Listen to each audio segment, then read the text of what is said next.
When I was very young, I hadn't been exposed to computers, so I was mostly just reading, doing math, learning about science, and I wasn't sure what my career would be. I knew I loved learning about things. I was an avid reader, but it was when I was 12 years old that I first got to use a computer, actually a very limited machine by today's standards. But that definitely fascinated me when I was first exposed.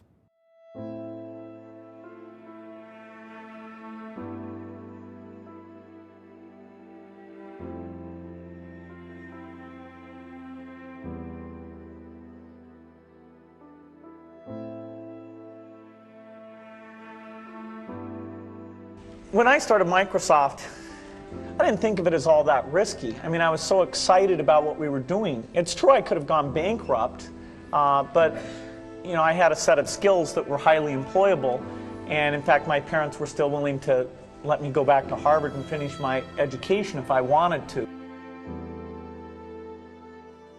The thing that was scary to me wasn't quitting and starting the company. It was when I started hiring my friends and they expected to be paid. And then we had customers who went bankrupt, customers that I'd counted on to come through.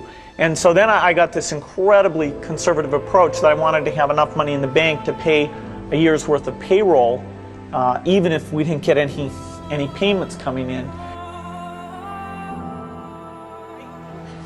If you're going to start a company, it takes so much energy that it better overcome your feeling of risk. I don't think that you necessarily, if you're going to start a company, should do it at the start of your career. I think there's a lot to be said for working for a company, learning how they do things.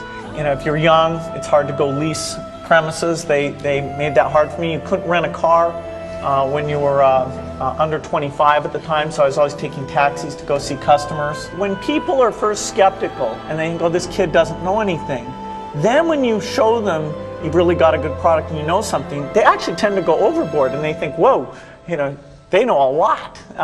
Let's really do an incredible amount with these people. So our youth, at least in this country, was a huge asset for us once we reached a certain threshold.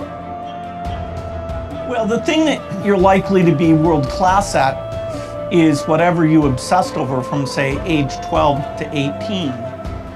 In my case, it was writing software, where I would think I was good, and then I would meet somebody who would tell me I wasn't, and I would look at their code, and I went through 4 sort of comeuppances of, oh, that's what a really good programmer looks like.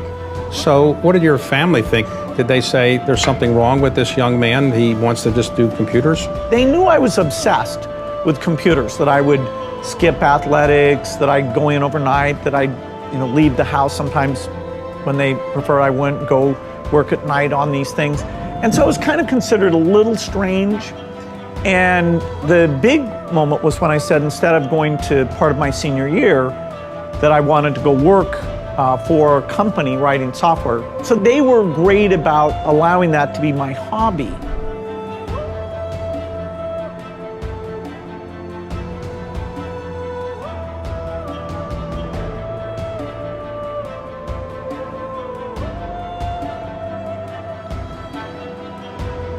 One of my biggest memories of Harvard came in January 1975 when I made a call from Courier House to a company in Albuquerque, New Mexico that had begun making the world's first personal computer. I offered to sell them software. I worried they would realize I was just a student in a dorm and hang up on me. Instead, they said, "We're not quite ready. Come see us in a month," which was a good thing because we hadn't written the software yet.